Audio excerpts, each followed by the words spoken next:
अस्सलामुअलैकुम welcome back to my YouTube channel computer programmer. आज की इस वीडियो के अंदर हम एक एसक्यूएल का सवाल सॉल्व करेंगे।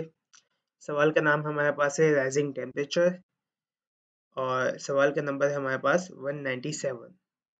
तो चलिए शुरू करते हैं। बेसिकली सवाल के अंदर हमें एक टेबल दिया गया है वेदर के नाम से, और इस टेबल के हमारे पास कुछ एट्रीब्यूट्स है, आईडी, रिकॉर्ड डेट और टेम्परेचर।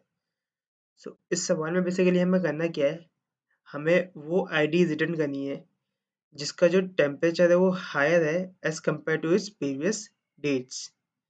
जस्ट लाइक कि अगर हम यहाँ पर सैम्पल इनपुट में देखें तो हमें बेसिकली, अगर हम यहाँ पर देखें 2 जनवरी 2015 की 2015 की अगर हम बात करें, सो उस दिन हमारे पास टेम्परेचर गया था 25, और उससे जो प्रीवियस डे है यानी कि 1 जनवरी 2015 की बात करें, सो उस वक्त टेम्परेचर गया था 10। सो 25 इज हायर देन 10, सो हम क्या रिटर्न कर देंगे 2। इसी तरीके से अगर हम बात करें 4 जनवरी 2015 को, उस दिन हमारे पास टेम्परेचर था 30, और 3 जनवरी 2015 यानी कि उसके प्रीवियस डे हमारे पास टेम्परेचर क्या था 20। सो हम यहाँ पर देख सकते हैं कि 30 इज ग्रेटर देन 20, सो हम ID 4 भी रिटर्न कर देंगे। यहाँ पर आप देख सकते हैं सैम्पल आउटपुट में हमारे पास दो IDs रिटर्न है, एक 2 एक 4। बेसिकली इस सवाल को करने की लॉजिक है वो हम यूज करेंगे इसके अंदर इनर जॉइंट। इनर जॉइंट देखते हैं किस तरीके से काम करता है। यहाँ पर हमने वही सैंपल इनपुट को कॉपी पेस्ट कर दिया है। अब इनर जॉइन के अंदर बेसिकली होता क्या है, एक कार्टेशियन प्रोडक्ट होता है इसी टेबल का, इसी अपने टेबल के साथ।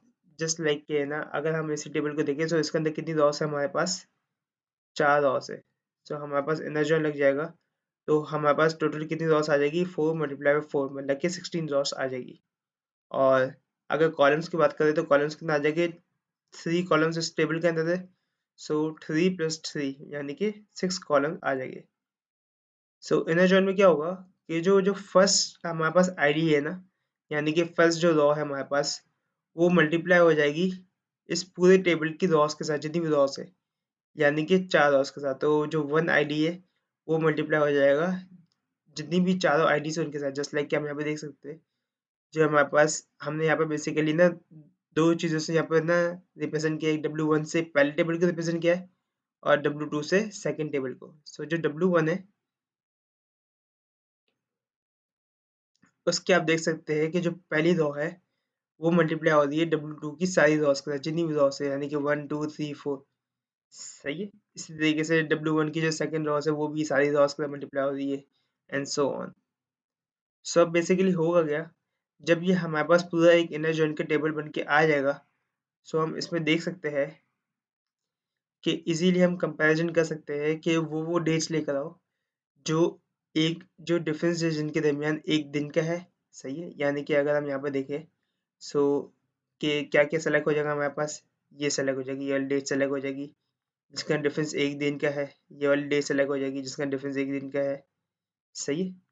अब यहाँ पर हम बात करें सबसे पहले ये वाली, जो पहले हमने रॉस ली, ये वाली रॉस, इसको देखते हैं। अगर यहाँ पर डिफरेंस एक दिन का है और जिसका टेम्परेचर जो है वो हायर है, जस्ट लाइक के ना, अगर हम यहाँ पर देखें, सो T2 है अगर हायर है T1 से। सही है। मतलब कि 25 इज ग्रेटर देन 20, हम इसकी आईडी लेकर आएंगे। तो अब देखते हैं इसकी क्वेरी किस तरीके से लिखेंगे हम।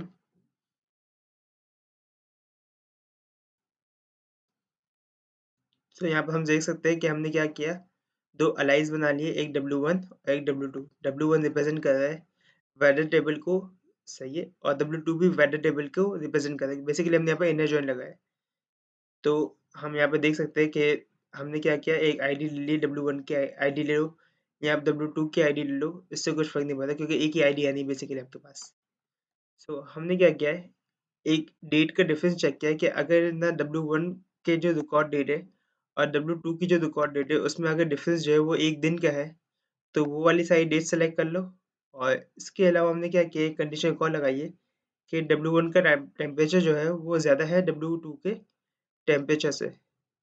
अगर हम यहाँ पर बात करें, सो हमने क्या किया, बेसिकली दो चीज़ें चेक की। एक तो W1 का जो है ना रिकॉर्ड डेट है वो W2 के रिकॉर्ड डेट से ज़्यादा, जस्ट लाइक कि अगर हम यहाँ पर बात करें एक ऐसी डेट की जो वैलिड हो, जस्ट लाइक के 4 और 3 की।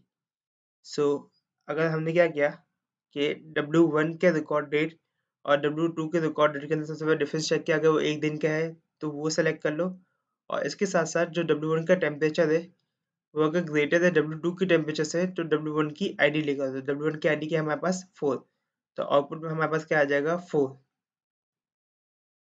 सो आप यहाँ पर देख सकते हैं कि अगर मैं इस कोड को चलाऊँ तो हमारे पास आउटपुट क्या आता है 4 and 2, जो कि हम पहले चेक कर चुके हैं।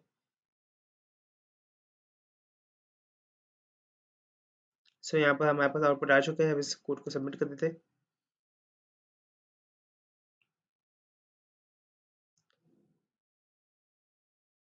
सो होपफुली ये कोड हमारे पास सबमिट हो चुका है। सो आई होप कि आपको ये वीडियो अच्छी लगी होगी। अगर वीडियो अच्छी लगी तो प्लीज़ चैनल को लाइक कर दें, अगर कोई कन्फ्यूजन तो कमेंट करके आप ज़रूर पूछिएगा, और मिलते हैं नेक्स्ट वीडियो में। तब तक के लिए अल्लाह हाफिज़।